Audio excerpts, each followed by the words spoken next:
Success in value-based care has several parts. I think mainly it boils down to two: data and data analytics, and then the care coordination based on that data. Everything else is really just the rules, and you have to understand the rules like I mentioned earlier, but data access is much harder than you think. You don't have instant access to information as a provider, as a large physician practice even. You have to go out of your way to get this. EHRs have not been a source of great data. So if you join a value-based care program, you get tremendous amount of information, extremely valuable information.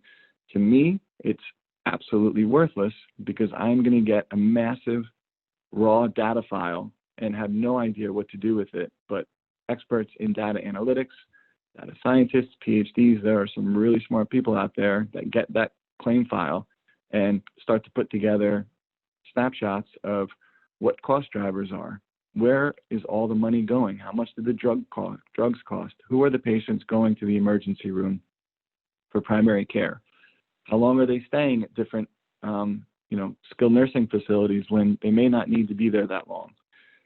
It's important to understand data has independent value, and it allows you to create partnerships with third parties. So these data analytics companies, in order for them to perfect their predictive models and gain brand awareness and value, they need to run data through their models. So the more access third parties get to data, the better off they'll be. So there's a lot of deals that could take place out there to make value-based care accessible for physicians. Don't think it's all just, it's so expensive, we have to get this person, this person, this person, this person. There's a lot of partnership opportunities. Shared savings is another way to enter into these arrangements.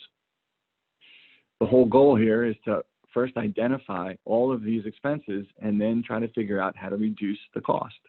So let's put systems in place. Let's build this infrastructure. Let's repurpose our scheduling coordinators, our nurses, so that they are more involved in the overall care continuum.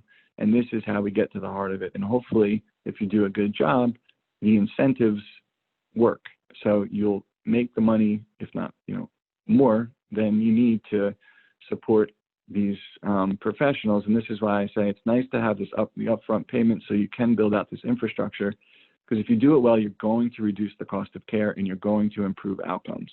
A lot of the programs have quality metrics that you need to hit. You have to have internal accountability. You have to understand how to capture these metrics. Again, these are the rules of the road. Each program are going to have a little bit different rules. You need to understand them. Risk adjustment is absolutely critical. If you have a 40-year-old female runner presenting with stage 2 breast cancer, it might cost $30,000 on average to treat.